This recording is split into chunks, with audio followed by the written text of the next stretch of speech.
There's an obvious level where we can see the problems with dependent practice, particularly with the practice of generosity. I remember once in India, in the very early days of our movement there in the late 70s, we were in a particular city and with Bhante. Bhante was on his kind of return to India, doing these fantastic lectures.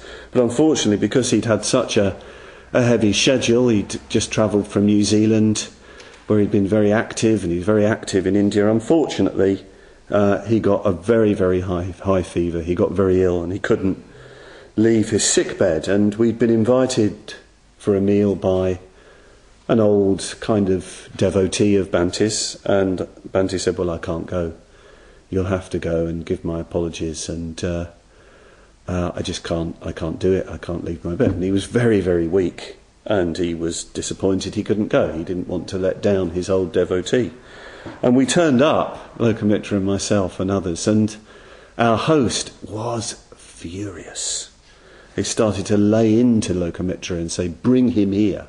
Bring Sangharakshita here immediately. I demand it. And it was quite obvious that his generous activity, his generosity at giving food, was highly dependent on having Sangharakshita there. In a way, he wasn't really bothered about Sangharakshita. He wasn't really bothered about his health and well-being. Presumably he wanted him there for status, to make merit, that kind of thing. So it was entirely dependent generosity, dependent on particular conditions, dependent on a particular response. He wasn't really bothered if Sangharakshita got even iller if he came to that meal. So this is the problems with dependent practice, dependent generosity.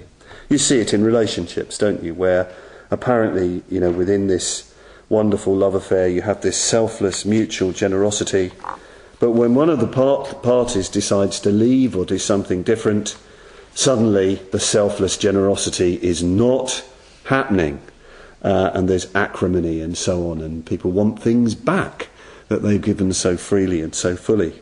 This is supported, dependent generosity. Or, the more topical example perhaps, you're involved in the ordination process. You've asked for ordinations and so on, and you give yourself very fully to the ordination process and to the work of the Dharma and all the rest of it, and then you don't get ordained when you wanted to, when you expected to, and, well, that apparently selfless generosity starts to break down. It's highly dependent on a particular result.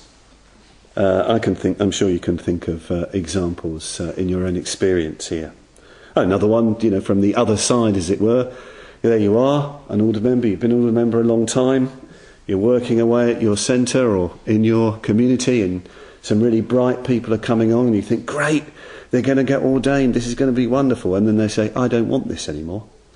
You're not up to the mark. I want to go with somebody else. I'm going to another teacher. And suddenly you feel, sorry.